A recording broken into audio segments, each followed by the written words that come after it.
So recently, I just came from Six Flags Over Texas preview event for Tormenta Rampaging Run. There was 2 events, so there was one for the morning around like 10 a.m. and then there was one for like 6:30. Unfortunately, I was only able to come to the 6:30 one. That's the only one I got the RSVP for. Well, welcome coaster lovers back to the channel. If you love coasters as much as I do, be sure to like this video, comment, and subscribe. Yeah, let's just go ahead and get into the event. So I get there a little bit before 6, before the gates open, around like maybe 5:45, I guess, kind of ish. You know, I parked in the parking spot. I get to the line, I wait in the line, they open the gates, and then that's when they gave us our badge, just so they know that, you know, you're here for the event, whatever. And then soon after, we make our way to Southern Palace Theater in France, which, by the way, if you haven't seen how it looks now, it looks absolutely amazing. The facade just recently got repainted and it just looks amazing. It looks a lot better than it did. If you've been going to Over Texas for a while, you know that whole building just needed a whole refresh, and it finally did, so I'm very happy to see that. And then that's when we got seated, just basically waiting for, you know, everyone to come out and kind of present us the new ride. I don't have any footage of it because I was just like, it's so many videos out there, so I would say if you want to check it out, just go to Facebook or whatever. I'm sure Six Flags has their live saved or whatever in there, just check it out there. And there's other plenty, you know, content creators who also live stream the event and all that, so be sure to go check their channels out. I don't really,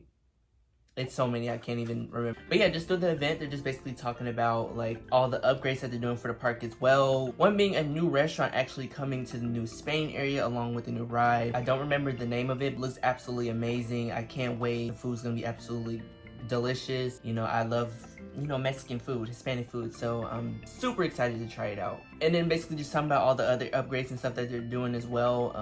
Like I said, I'll insert pictures and stuff, but yeah, Six Flags is heading in a very good direction, in my opinion. It's finally getting the love that it deserves, and I'm so happy because, I mean, come here for many years, I've seen its ups and downs, and it seems like now it's going up from here. All thanks to Jeffrey Siebert and the VP, forgot his name, but yeah, shout out to them. Then afterwards, that's when Jeffrey Siebert came out to the stage and then basically kind of just presented us with the ride, showing us like the records and all that. And then after we got done with the presentation and everything, that's when they handed us this pamphlet, just kind of, I guess I can read it off of here, but just showing the new ride and everything, just as Six Flags. But so I'll just go ahead and read off the records here. So it's gonna be tallest dive coaster, highest 95-degree beyond vertical drop, 285 feet, fastest dive coaster at 87 miles per hour, highest Immelman inversion being 218 feet, which I think Mr. Freeze is also 218 feet, so it's gonna literally match the height of Mr. Freeze. Tallest vertical coaster loop being 179 feet, so I think the tallest loop was somewhere in Asia on a mock ride roller coaster, I'm not sure, but coming back to Texas, baby, yeah. And then it's gonna be the longest dive coaster being 4,199 feet, so that is 6 records for this new ride. Now I'm sure there's plenty more hidden ones in there as well, I'm not sure, but these are the main 6. And then also along with the pamphlet, they handed us this little bowl. Like, I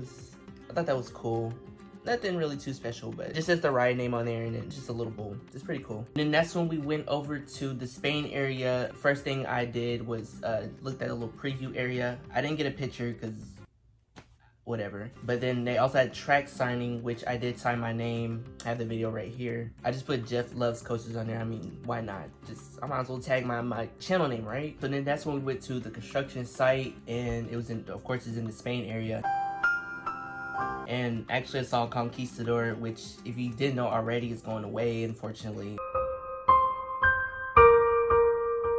Super sad, but they really did try to save it just based off the fact that they just now announced that it's closing because it's been sitting there for so long. Otherwise, they would have took it away when El Diablo was there as well. So yeah, after just checking out the construction area and all that, they actually went vertical, so they got like some of the transfer, and then they're gonna start doing like the lift hill and like the turn out the station. That's when I started heading out towards the park, but then there was also merch, which, by the way, I'm wearing one of the pieces right now. It says Tormenta Rampaging Run right here, and then they offered me this sticker for $5, and I was like, sure, why not? But yeah, and then after I bought the merch, that's when I concluded my day there. Wasn't there for long, but still not a very good event. And then just basically went to the car, talked with y'all a little bit. That's actually how I'm gonna end this video, so I'm gonna switch over to me. All right, so that pretty much concludes the event. Just pretty much showing the ride reveal, the layout and everything. So yeah, Tormenta Rampaging Run, very excited. Next year's gonna be great. If you guys love coasters as much as I do, be sure to like, comment, and subscribe. Hit that bell to get notified when I upload more videos. I know it was short, but yeah, I'll see y'all in the next one.